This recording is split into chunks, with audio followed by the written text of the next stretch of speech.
This morphing structure is a bistable twisting structure. It's made from a rectangular grid or array of carbon fibre strips. What is unusual about this is that each one of these strips is pre-stressed. That allows this twisted configuration to form.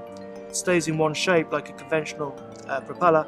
You rotate in one direction to get forward flow or forward movement, and if you want to reverse, you have to reverse the direction of the rotation, which involves heavy gearages and linkages.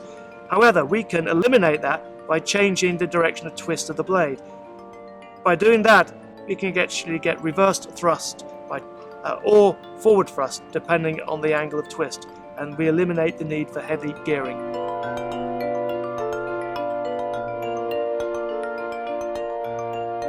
We have a research group in Bristol called Accis, and this is all about collating all our composites research activities across their materials and structures. Fortunately, in our research area, composites, which we've seen phenomenal growth in the last 10 years, and by having key people in place and rewarding them appropriately, I think we've been able to grow from a team of 5 academics 10, 12 years ago to one which has in excess of 20, which has more than 140 people researching in composites at Bristol. Our expertise covers all aspects of composite materials and their structures, right from nanoscale structures up to the largest wind turbine blades. For example, I'm personally working on wind turbine blades which would be in excess of 200 meters in rotor diameter. So these are the largest structures made from composites possibly available anywhere in the world. There are many benefits to society from increasing use of composite materials. The most important one is that you use less materials because they have such high stiffness and strength that you need less of them to give you the stiffness and strength of the structure that you need. So for example, if we made an automobile out of carbon fibre composites, you'd need less of it than it was made out of aluminium or steel. The second thing about it is because they are lighter, particularly with reference to a car, you need less fuel to actually make it to travel a certain distance. One of Accis's major strengths is its industrial connections.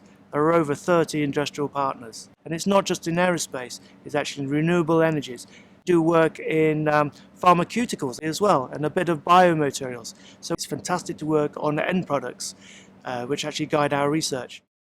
My own research is the interaction between material properties and structural geometry on some sort of product. That product could be an aircraft, it could be a car, it could be a wind turbine. It doesn't actually matter. But I've been developing new mathematical relationships which capture the interrelationships between material properties and geometry, so we can get some quite unusual performance characteristics. It's also allowed me to go and work really where I wanted to work from as a kid. So I've worked regularly at NASA Langley in the States since 2001, and I've acted as a consultant in their next generation spacecraft for the replacements for the space shuttle.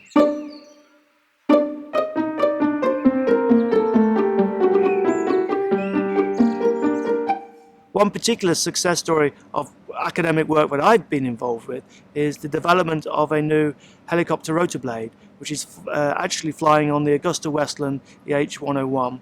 And this particular blade has some very special properties. We use some of the unusual properties of composite materials in which when they bend, they can also twist in a predefined way. And this allows us to get some very important and desirable vibration characteristics for a helicopter rotor blade. And that can be a significant problem for a helicopter.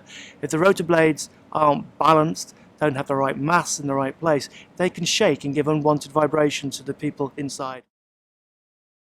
I love my research area. I work at the cutting edge between new material properties and structural geometry on structures that change their shape. We call these morphing structures. So this can be things that you've never thought of before. These are aircrafts whose wings can change shape. So you imagine just like a bird, how they can tuck their wings in when they do a dive.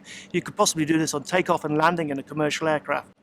Ultimately, morphing structures could lead into areas of artificial metamorphosis. So structures that completely radically change their shape, change their topologies, just like a butterfly can come from a cocoon into a flying insect.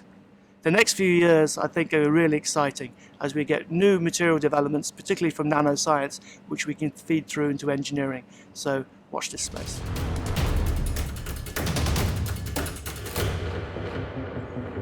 Yeah, well, we're outside. Just everyone stop. You're not allowed to fly. And I didn't design you, so you can get out. That's not a composite one.